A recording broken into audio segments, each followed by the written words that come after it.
நம்ம திருநெல்வேலி நெல்லை எக்ஸ்பிரஸில் அன்ரிசர்வ்ட் பயணம் பண்ணலான்னு பார்த்தா அது கடைசியில் சண்டேல தான் போய் முடியும் போலயே. நம்ம நெல்லையிலேருந்து சென்னை வரைக்கும் இந்த வாட்டி நெல்லை எக்ஸ்பிரஸில் டேரெக்டாக ஸ்டேஷனுக்கு போனோடனே அன்ரிசர்வ்ட் கவுண்டர் டிக்கெட் ஒன்று எடுத்துகிட்டு பிளாட்ஃபார்முக்கு போயிட்டா அங்கே லைனாக பேக்ஸாக வச்சுருந்தாங்க.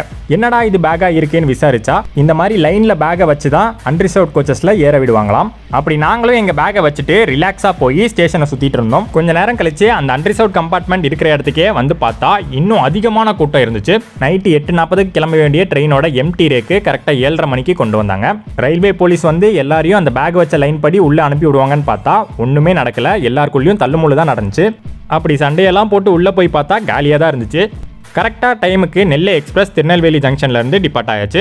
அடுத்து இந்த ட்ரெயினுக்கான ஹால்ட்டு கோயில்பட்டி. அங்கேயும் நிறைய பேர் இந்த ட்ரெயின் ஏறினாங்க. இந்த ட்ரெயின் எல்லா நாளுமே பயங்கர கூட்டத்தோட தான் இப்படி போகும்.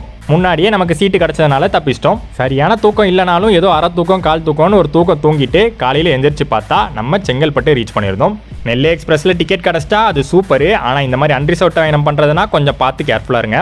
நம்ம ட்ராவல் பண்ண அன்னைக்கு அன்ரிசர்வ்ட் பயணம் தள்ளு முள்ளு அப்படி இப்படின்னு இருந்திருந்தாலும் டைமிங்கை கரெக்டாக மெயின்டைன் பண்ணாங்க. தாம்பரம் மாம்பழம்லாம் தாண்டி சென்னை எக்மோருக்கு கரெக்டான டைமில் ரீச் ஆச்சு. கண்டிப்பாக நிறைய பேருக்கு பிடிச்ச ட்ரெயினாக தான் நெல்லை எக்ஸ்பிரஸ் இருக்கும். ஸோ உங்களுடைய நெல்லை எக்ஸ்பிரஸ் அனுபவத்தை கீழே கமெண்ட்ஸில் மென்ஷன் பண்ணுங்கள்.